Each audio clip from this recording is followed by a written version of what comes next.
कहीं सुख नहीं। यदि हरिजू को नहीं भजा, तीनों लोकों में कहीं तू चला जा, तेरे दुख का नाश नहीं होगा। एक अच्छा स्वप्न जैसा निकल गया, कुछ नहीं मिला।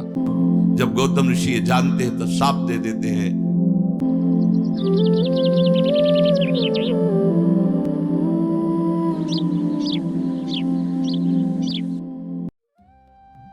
शिव विरंच शनकादिक मुनिजन, निरंतर जिनके नाम रूप लीला का रसास्वादन करते हैं, इनकी गति श्री हरिजू हैं, गोविंद जू हैं। जगत पिता जगदीश शरण बिनु, सुख तीनों पुर नाही। रे सठ बिनु गोविंद सुख नाही। तीनों लोकों में कहीं तू चला जा, तेरे दुख का नाश नहीं होगा। जैसे जब सुखों की बात आती है तो स्वर्ग का सुख बहुत महिमाशाली वर्णन किया गया, वहां भी दुख है। एक अच्छा स्वप्न है, आपको एक विमान मिले, भागवत में विमान मिलेगा, सुख सुविधाएं, जहां चाहो वहां विमान से घूमो, बहुत सुंदर कल्प तरु के नीचे बैठो, बहुत सुंदर सुंदर पारिजात आदि वृक्षों की सुंदर सुगंध आ रही, अप्सराएं हैं, नृत्य गान विलास। एक अच्छा शौक। तुम्हारे बगल से ही दूसरा विमान लेकर जा रहा है जो तुमसे बहुत अच्छा है, बहुत सुंदर अप्सराएं, बहुत बड़ा वैभव है, जल रहा है, और प्रतिपल एक भय लगा हुआ है, पता नहीं मेरे कितने पुण्य रह गए हैं। और जहां पुण्य क्षीण होने को हुआ तो एक माला पहनाई जाती है, वो कुम्हलाने लगती है, बस विमान से धक्का देकर गिरा दिया जाता है, क्योंकि आसक्त हो जाता है उन भोगों में, उस विमान में, उन अप्सराओं में। जैसे यहां काल आया और प्रहार किया, सबको छुड़वा दिया, पत्नी पुत्र परिवार बैंक बैलेंस पद सब एक क्षण में चल। अब वो आसक्त चित्त जिनमें आसक्त था वो सब छूट रहा है, भारी दुख, उन्हीं का चिंतन, फिर दुर्गति। ऐसे ही स्वर्ग गया, जहां जहां उसको जो जो मिला वो सब आसक्ति, और उस आसक्ति में जहां उसके पुण्य क्षीण हुए, फिर यहाँ पुण्य क्षीणे मृत्यु लोके विसन, क्या सुख मिला।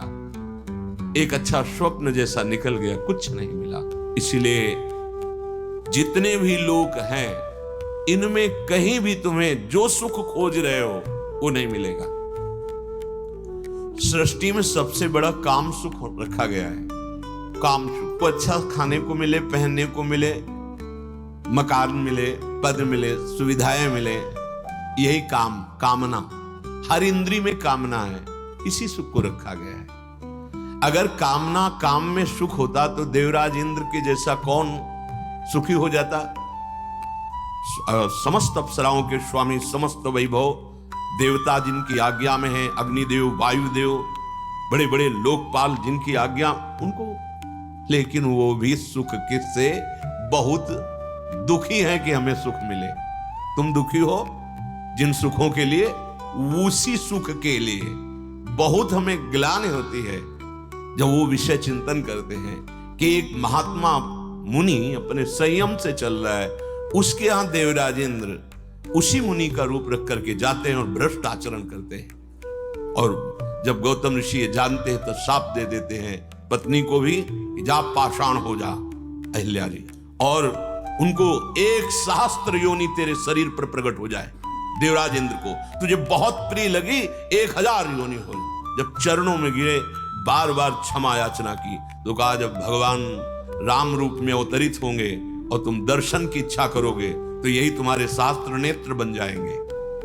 कहीं सुख नहीं। जब आप शास्त्रों का स्वाध्याय करेंगे तो एक बात निकल के आएगी, बिना भगवत बोध के, भगवत प्राप्ति के कहीं सुख नहीं है। जहां जहां देखा गया, मन ऐसे ऐसे वैभव में होते हुए भी असंतुष्ट पाया गया। विचार करके ये चर्चा इसलिए हो रही, कहीं सुख नहीं। यदि हरिजू को नहीं भजा तो कहीं सुख नहीं, और हरिजू को भजा तो दशों दिशाएं इसी मृत्यु लोक की परमानंद प्रदान करने, जिधर भी दृष्टि जाएगी आनंद ही आनंद। भाव कुभाव अनखा लसहु, नाम जपत मंगल दिशि दसहु। दसों दिशाओं में आपका मंगल ही आनंद ही आनंद। इस मृत्यु लोक में आपको परमानंद की अनुभूति हो जाएगी यदि आप नाम जापक है। बिना श्री हरिजू की शरण में, बिना श्री हरिजू का भजन किए कहीं किसी लोक में सुख तीनों पुर नाही, तीनों लोकों में सुख नहीं है। और सकल में देखे ढूंढे बादर की